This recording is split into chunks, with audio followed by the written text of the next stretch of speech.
You had these tiny hands. No, not tiny, small.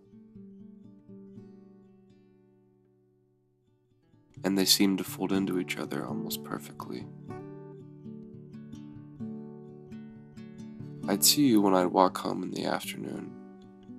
You'd sit on the same bench, the one that wobbles back and forth underneath the tree where the shade was good. And you'd set your bag to the side and pull out the little book and pencil you had. I never thought to say anything. There's no reason I should have, really. I like to pretend that you were this amazing poet who wrote about angels and God and the afterlife.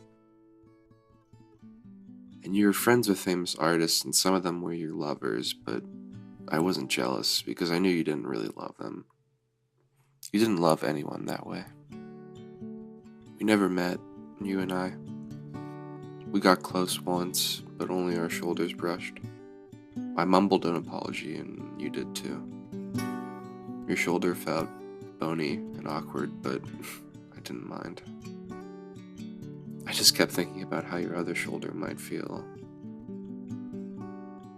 And your elbows and your knobby knees you always tried to hide underneath that one sundress with the flowers. I like that one. I imagine reading your poems about the angels and God and how they might make me feel. People told me that God was dead, but your words made me uncertain. I like to think that you would come visit often. You tell me that your lovers had betrayed you, and I'd say it always ends up that way. You'd ask me why people were cruel, and I'd say it's just human nature. You'd tell me you weren't hurt, but I'd hear your sobs through the window when you went out to smoke. You didn't think that I was listening, but I heard them every time.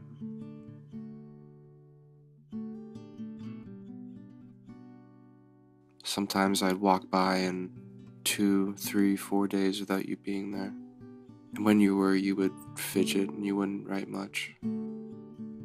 Your eyes were red and you seemed tired.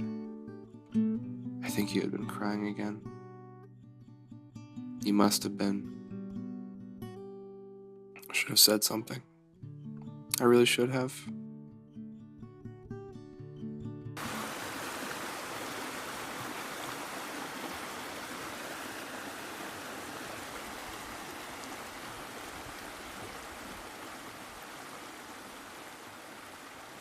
I read about you in the newspaper a few weeks later. I wanted to cry and cry like you had, but nothing came out. It didn't feel like you. It was your picture and your name, but it wasn't you.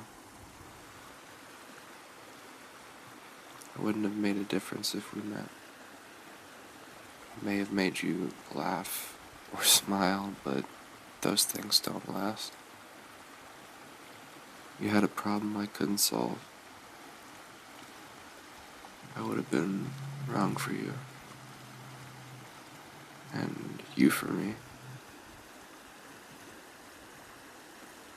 I couldn't stop thinking about how that other shoulder might have felt.